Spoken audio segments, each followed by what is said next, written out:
코로나19가 유례없는 최악의 수치를 기록하며 거리두기 4단계에 돌입한 지금, 코로나19 장기화와 폭염으로 인해 전 국민의 피로도가 극에 달한 상황입니다. 정부와 의료진이 코로나19 전장의 최일선에서 싸우고 있는 가운데 우리 군 역시 지금의 국가적 위기를 극복하기 위해 최선의 노력을 다하고 있는데요. 코로나19를 극복하기 위해 우리 군은 어떤 노력을 하고 있는지 지금부터 코로나 이상업군 특급 분석 시작합니다.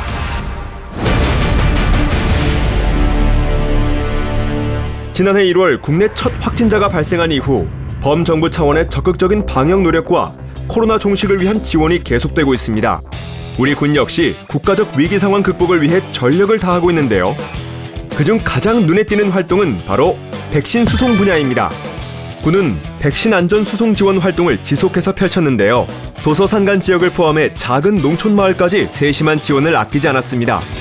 지난 5월 26일 공군 20 전투비행단은 대형 버스 2대를 동원해 지역 백신 접종 장소인 서산 종합운동장을 왕복하며 40여 명의 어르신들의 이동을 도왔습니다. 특히 고령의 어르신들이 안심하고 이용할 수 있도록 운행 전 버스 내부를 철저히 소독하고 운행 중에는 마스크 착용과 좌석 뛰어앉기를 이어가는 등 지역 주민들이 안전하고 편리하게 이동할 수 있도록 도왔는데요. 이렇게 우리 군은 백신 수송 지원을 주도하며 중요한 한 축을 담당하고 있습니다. 군 자산을 첫 활용했던 작전지는 울릉도였습니다.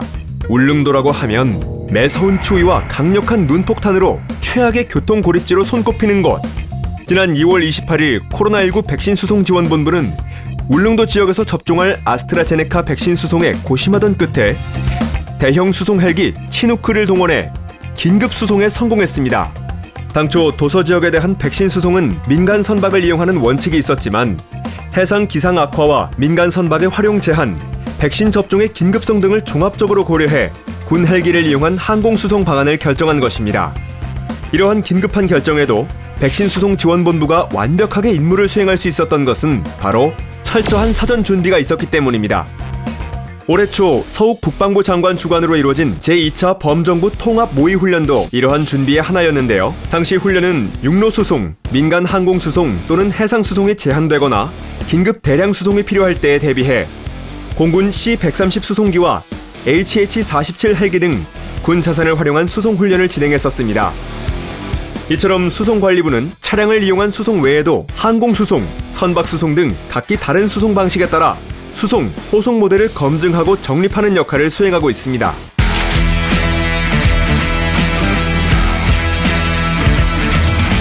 백신 수송 지원본부는 군, 경, 업체 간 수송 업무를 조정 및 통제해 1일 단위 백신 수송을 확인하는 것으로 2월 17일부 국무총리 훈령에 따라 백신 수송 지원본부의 직제가 질병관리청 산하로 반영됨으로써 공식적으로 창설됐습니다.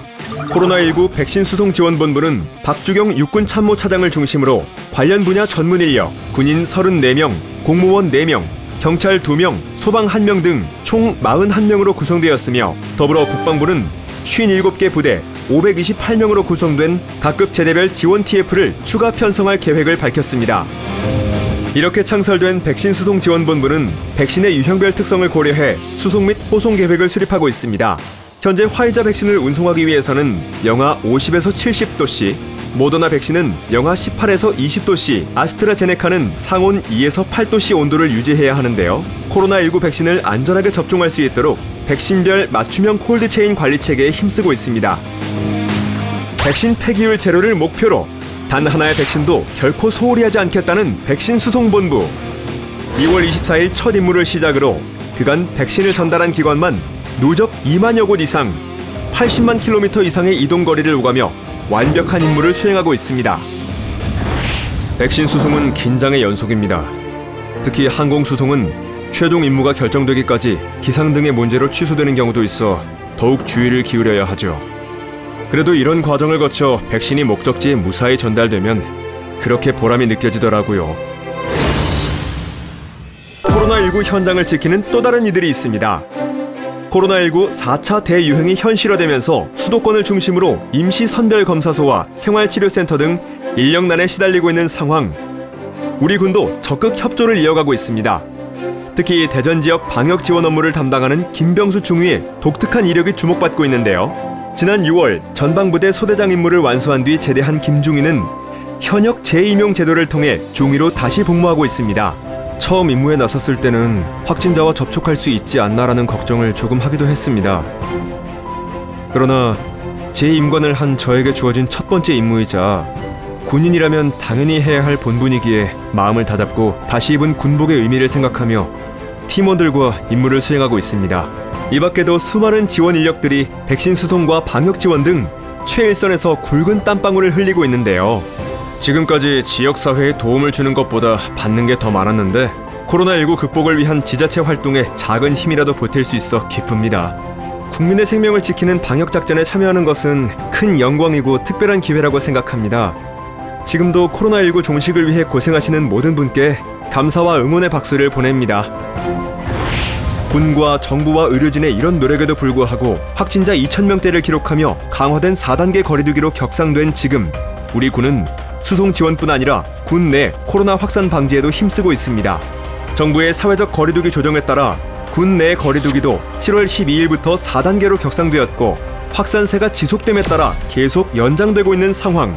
거리두기 지침에 따라 장병 휴가는 최소 범위인 전체 인원의 10% 안에서 시행됩니다. 다만 방역 상황을 종합적으로 고려해 장성급 승인하에 15%까지 확대할 수 있는데요. 이 경우에도 확진자 수가 상대적으로 적은 비수도권 거주자 위주로 시행됩니다. 국방부는 군 내 방역 정책뿐만 아니라 백신 접종도 진행 중인데요. 지난 4월 28일부터 군 내 30세 이상 장병을 대상으로 코로나19 예방 백신 접종을 진행했으며 6월 7일부터 7월 16일까지 30세 미만 장병들을 대상으로 접종을 진행했습니다. 서욱 국방부 장관은 이번 예방접종 완료에 따라 55만 장병 중 48만 3천 명에 달하는 약 87%가 접종이 마무리되어 국내 코로나19 예방접종률 목표치인 80%가 달성된다고 설명했습니다. 이렇게 군 내부 코로나19의 방역에 힘쓰는 동시에 국민의 군대로서의 사명을 다하고 있는데요. 여기에 우리가 잊지 말아야 할 중요한 사실 하나 더. 우리 군은 현재의 코로나 상황 속에서도 한반도 평화 정착을 위한 만반의 대비 태세를 갖추고 통합 방위 능력을 확립하고 있다는 사실은 절대 변함이 없습니다. 국민의 생명과 안전을 수호하는 사명을 지닌 우리 군. 코로나가 종식될 때까지 함께 노력하여 하루빨리 일상을 회복하는 날이 찾아오길 바랍니다.